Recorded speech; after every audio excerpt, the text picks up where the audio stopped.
Welcome to the Deep Dive, your shortcut to being truly well-informed. We're part of the Nepali Diaspora Network, and our mission is really to keep the global Nepalese community connected and up to date. So today, we're doing a special deep dive, looking into the latest news, views, and insights about Nepal and the Nepalese diaspora worldwide. We're drawing straight from recent updates. We'll be unpacking some really significant themes, things like polluted skies impacting health, global ties affecting Nepalese abroad, and even stalled wires, which hints at infrastructure and, well, political hurdles. It's kind of a tour through what's happening right now, looking at the challenges, but also, importantly, the resilience of the Nepalese people. Exactly. And, the sources we've looked through for this, they cover a really wide range, sometimes quite challenging topics. But our aim, as always, is to pull out those crucial bits of knowledge, those key insights, and make it all accessible for you, our listener. It's about understanding not just what's going on, but, why it actually matters. Okay, so let's start with how global events are hitting Nepalese citizens abroad. That situation in the Middle East seems pretty urgent right now. It really is. And what's quite striking is how fast these geopolitical tensions, like between Israel and Iran, can affect people directly. The Yeah. Nepalese government, well, they've actually moved quite quickly. They're starting efforts to evacuate citizens. The embassy in Tel Aviv, for instance, is already collecting details online for potential rescue operations.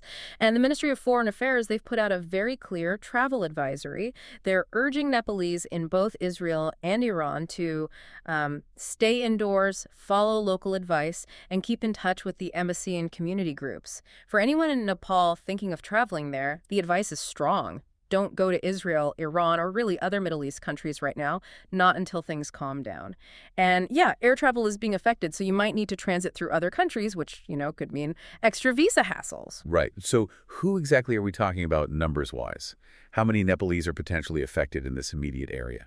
It's a fair number. In Israel, there are about 5,500 Nepalese nationals. They mostly work in the caregiving sector. In Iran, the number's much smaller, around 11 Nepalese, although 5 of those are apparently in jail for different reasons. So to handle this, the Ministry of Labor, Employment, and Social Security, they've put together a pretty detailed plan for safety and evacuation. And the embassies launched a 24-hour hotline for anyone needing help. That's interesting how the community networks also kick in. I saw the Non-Resident Nepalese Association, the NRNA, is also getting involved. Absolutely. They're ramping up their own efforts, working with the embassy. They've got their own hotline going too. But, it's complex. Despite all the fear, reports suggest quite a few Nepalese in Israel are saying they don't actually plan to return to Nepal right now. Really? Even with a heightened risk? Yeah. What do you think is behind that? Well, it really highlights the tough choices people face, doesn't it? For many, Israel means a job, an income they just can't get back home, even with the danger. It speaks volumes about how much families rely on remittances and the difficult calculations people make. Security abroad versus, well, economic hardship at home. It's a stark reminder of the pressures migrant families face, often far from their usual support systems. That is a truly difficult position to be in. And speaking of heartbreaking situations involving the diaspora, we unfortunately have to mention a tragic event in the U.S. Yes, indeed. A terrible tragedy that really shook the community. 4 members of a Nepalese family, Santosh Pariyar, his wife Anju Shrestha, and their 2 children, Saina and Om, were found dead from gunshot wounds in their Virginia apartment. The U.S. police are still investigating. We don't know yet if it was suicide or if someone else was involved. It's just devastating. And adding to the pain, the grieving family back in Gorkha, Nepal, were reportedly denied visas to travel for the funeral. Just awful. Oh, that's terrible. It really brings home the vulnerability, doesn't it? It really does. It shows the hidden pressures, social, psychological, that migrant families can experience. We often focus on the economics, the remittances.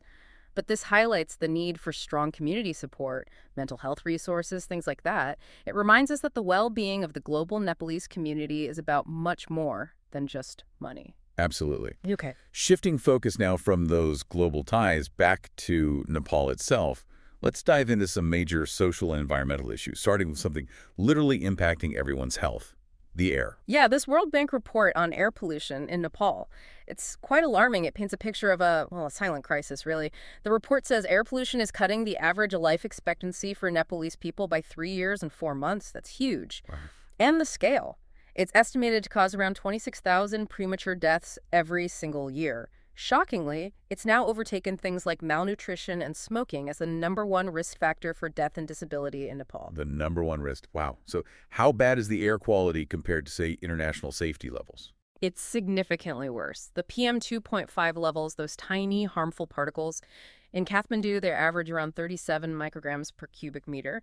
In the Terai region, it's even higher, about 39.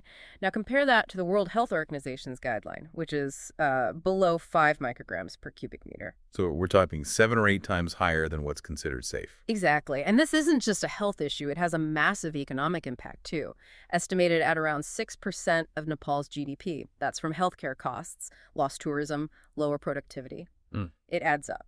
The sources are varied, too. Indoor cooking with firewood is a big one, vehicle emissions, industry, forest fires, and also significantly pollution blowing across the border, especially in the Terai. Maybe 2/3 of the PM 2.5 there comes from outside Nepal. Right. So if a lot is coming from outside, what does that mean for finding solutions? It sounds like it needs action both inside and outside Nepal. Precisely. The report lays out some clear steps: electrifying transport, pushing for cleaner industrial tech, promoting clean cook stoves, better forest fire prevention, and crucially, really strong partnerships with neighboring countries. You share the air, right? So you need to tackle it together. But, as is often the case, the biggest challenge isn't always the technology or the know-how. It's often getting the political will, the coordinated action across different ministries and across borders. That's the tough part. Okay, so from the air we breathe to another fundamental societal trend. Family dynamics. There's talk about Nepalese people having fewer children than they perhaps want. Yes, there's a new UNFPA report on this. And what's interesting is it suggests the falling birth rates aren't really because people don't want children. It's more about increasing economic and social barriers.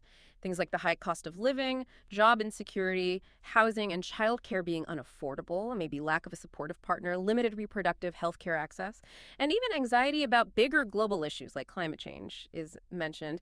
The national average fertility rate is down to about 2 children per woman now. But surveys consistently show Nepalese people often say they prefer larger families. The report also notes some regional differences. Like in urban areas, Bagmati and Gandaki provinces, people tend to have fewer children than they say they want. Whereas in Bahesh, some report having more children than they intended. And things like gender inequality and spouses being separated due to labor migration, that adds another layer of complexity.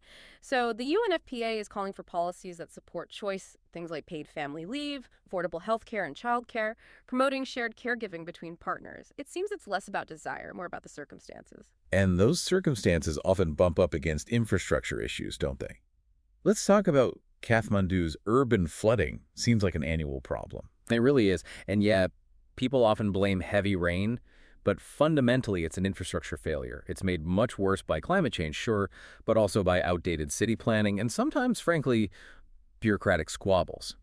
There's an example of a sewer upgrade project, Karba Dungadara, apparently stuck in a dispute between the Valley Development Authority and the Kathmandu Metropolitan City.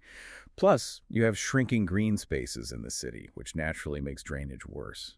And a really critical point, the planning often uses old rainfall data, like from 1988 to 2013. It just doesn't account for the increase in extreme weather we've seen recently. Yeah. So the designs are basically for a climate that doesn't exist anymore. But it's fascinating. There's actually research showing how natural spaces within the city could help tackle this, and the heat problem, too. Tell us about that study on parks and ponds. That's right. It's a study published in Urban Climate, and it found that Kathmandu's urban forests, parks, even ponds can actually cool local areas quite significantly, up to 1.6 degrees Celsius on average if they're managed well. They found specific examples like the Swayambhu forest area was over 4 degrees Celsius cooler than nearby built-up areas. UN Park showed a nearly 4-degree difference. Even ponds like Rani Pokhari had a noticeable cooling effect, about 2.7 degrees cooler, and that effect stretched out about 150 meters. Generally, forests had the biggest cooling impact, then parks, then ponds. But importantly, how much cooling you get depends a lot on what's around the green space and what's inside it like, how much tree cover there is. And this is really urgent because Kathmandu's average temperatures have been rising steadily, about 0.38 degrees Celsius per decade since the mid-70s. So the study recommends different things for different parts of the city. Keeping mature trees and adding water features in the dense city core, expanding forest patches in the middle zones, and protecting the existing forests on the edges. It's a strong case for using green infrastructure. Makes a lot of sense. And just quickly, staying on infrastructure, any updates on road networks across the country? Seems like landslides are a constant issue. Yes, beyond Kathmandu, there are reports of multiple road sections being blocked or partially blocked due to landslides and flood damage. This is affecting roads in Koshi, Bagmati, Lumbini, Karnali, and Sudapashming provinces. Efforts are ongoing to clear them, but yeah, it's a continuous challenge dealing with the terrain and the weather. Okay, so while there are these ongoing struggles with physical infrastructure, there are also some really ambitious plans for Nepal's economic future. Let's shift gears and look at that. Right. A major one is the Asian Development Bank, the ADB. They've just unveiled a new country partnership strategy for Nepal covering 2025 to 2029, and it's a big one, about $2.3 billion. The aim is quite broad, pushing for economic transformation led by the private sector, focusing on jobs, making it green, also developing human capital inclusively, and building environmental sustainability and climate resilience. It's designed to align with Nepal's own 16th five-year plan and, importantly, its goal to graduate from being a least developed country. This strategy was developed together with the World Bank, and it really tries to address Nepal's key economic weaknesses. Things like the heavy reliance on remittances, that's over 25% of GDP, weak exports, which have really fallen off a cliff from over 15% of GDP down to just over 3%, low manufacturing productivity, only about 5% of GDP, and just the generally tough environment for doing business. What's really interesting, though, is they're framing it as a potential structural reset for Nepal's economy. The idea is to better integrate Nepal into global value chains, upgrade rural infrastructure, and invest heavily in technical education. This is key to making the most of Nepal's demographic dividend, that period where you have a large working age population. Nepal's is set to grow until about 2047. It's a structural reset. That sounds incredibly ambitious, given Nepal's history with, bureaucratic hurdles or policy follow-through. How realistic is achieving that kind of transformation in just 5 years? That is the million-dollar question, isn't it? Or maybe the $2.3 billion question here. The strategy itself acknowledges these constraints. Its success really hinges on political stability, consistent policy implementation, genuine cooperation between government agencies, and getting the private sector truly on board. It's a bold roadmap, absolutely. But navigating those internal hurdles will be absolutely critical. It won't be easy. And alongside this big ADB strategy, there are other significant financial flows coming in too. Yes, that's right. Nepal's also getting a substantial soft loan from the World Bank, about 50.5 billion rupees. That's specifically for improving strategic roads and bridges, which ties into that infrastructure need.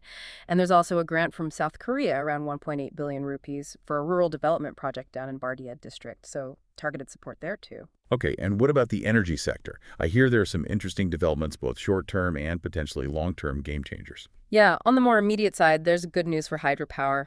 The 7.9 megawatt Chino Kola project has secured its financing, a 1.35 billion rupee loan from Everett Bank.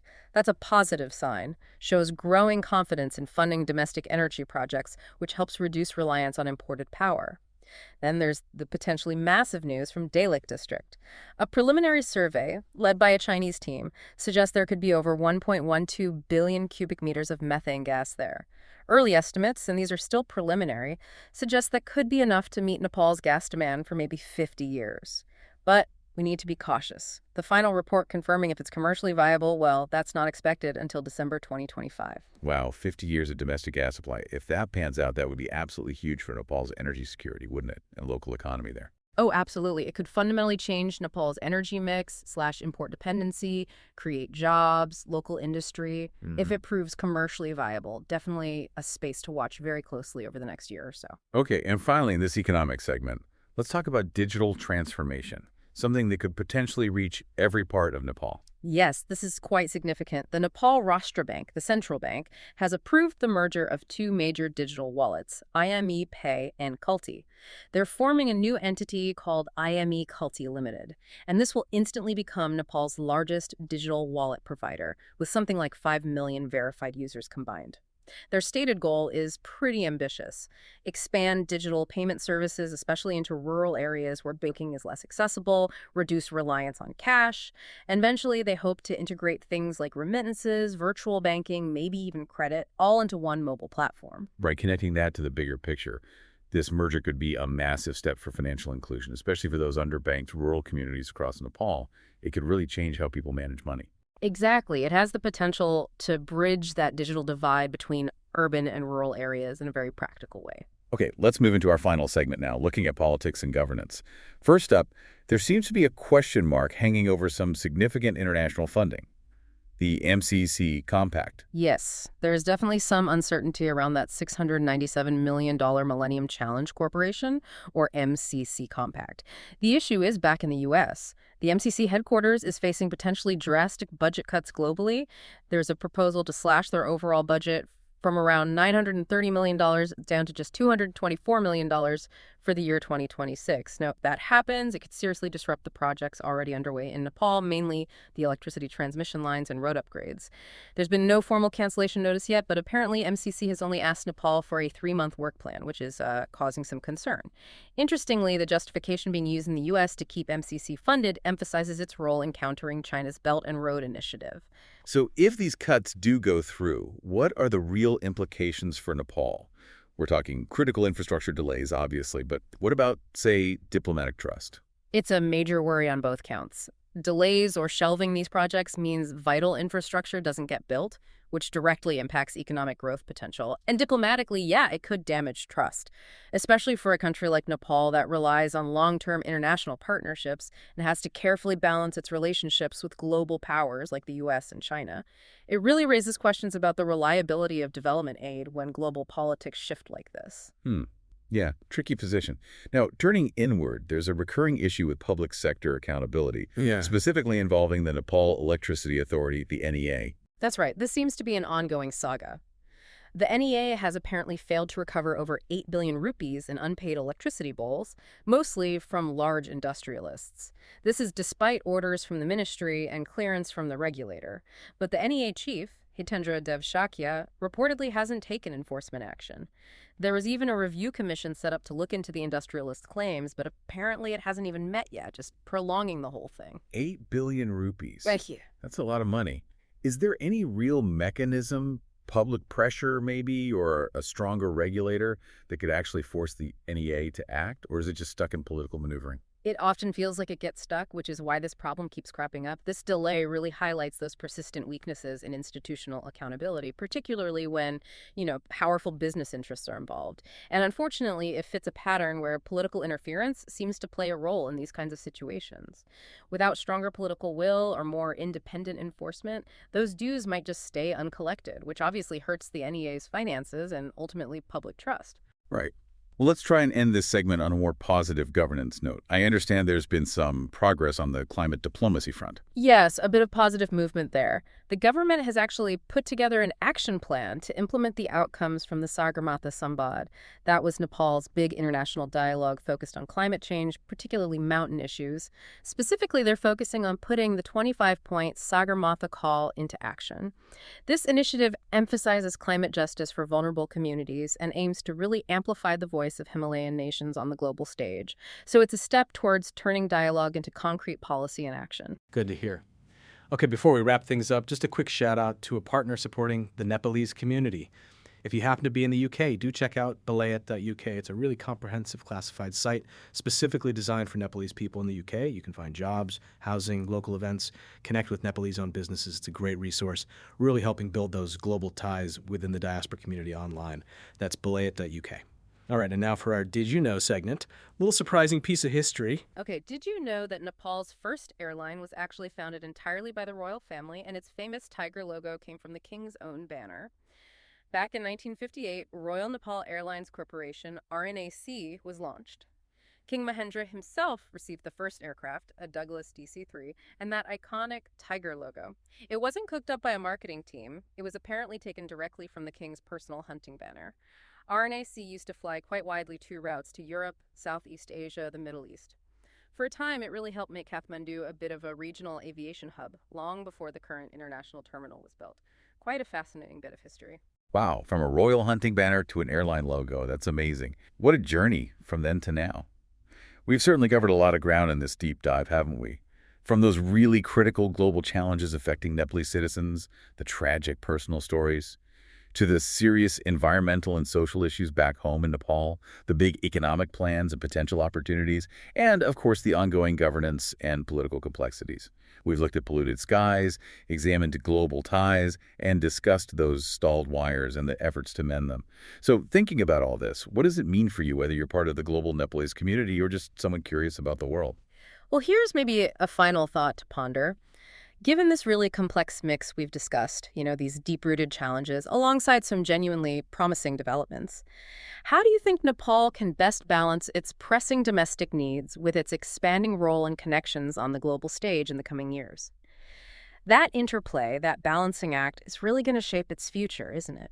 That's a really profound question to leave our listeners with. We definitely encourage you to visit nepaldiaspora.net for more information and to continue your own deep dive. Thank you so much for joining us on this deep dive today.